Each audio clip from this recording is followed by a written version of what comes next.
When a highly contagious virus threatens a town, city leaders face an agonizing choice. Do they shut down local schools or keep them open?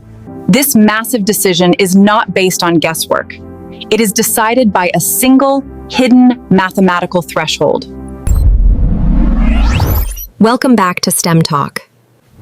Our focus is explaining core scientific knowledge by connecting interdisciplinary concepts, so you can understand the patterns and retain them forever. Today, we are breaking down the metric that rules health policy, the Basic Reproduction Number, or R. Eleanor, I just got an urgent email notification from the school district. They are debating whether to issue a mandatory 2-week school lockdown starting tomorrow morning. Apparently, chickenpox cases are climbing. Oh dear. Mrs. Gable mentioned her classroom was half empty yesterday, but a complete lockdown seems incredibly drastic. How do they even decide if a legal school closure is actually required? Does that mean I don't have to go to school tomorrow, Dad? Is my school closed because of a virus? It is still under review, Marcus. The email says the state epidemiologist is calculating some sort of mathematical transmission value today. I don't get it. How does a simple math equation determine health law?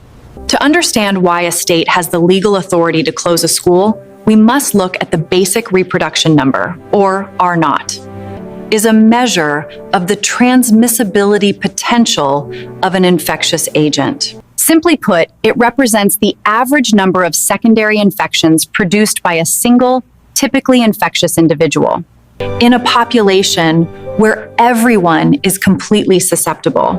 Think of it as a biological multiplier. If a virus has an R0 of 2, it means every single sick person will, on average, pass that infection to 2 healthy people. Those 2 will infect 4. Those 4 will infect 8. This is how a small spark becomes a wildfire. This is where STEMTalk bridges mathematics and public policy.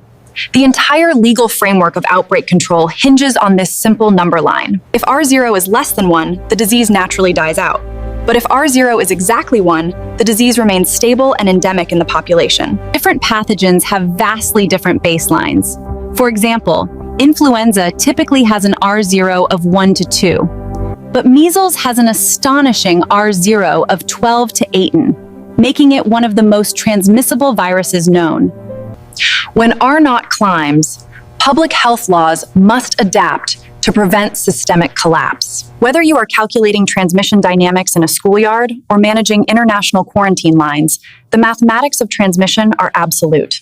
You must track the multiplier, map the contacts, and break the chain. Bypassing the heavy administrative complexity of public health tracking is a mere formality once you utilize our integrated models.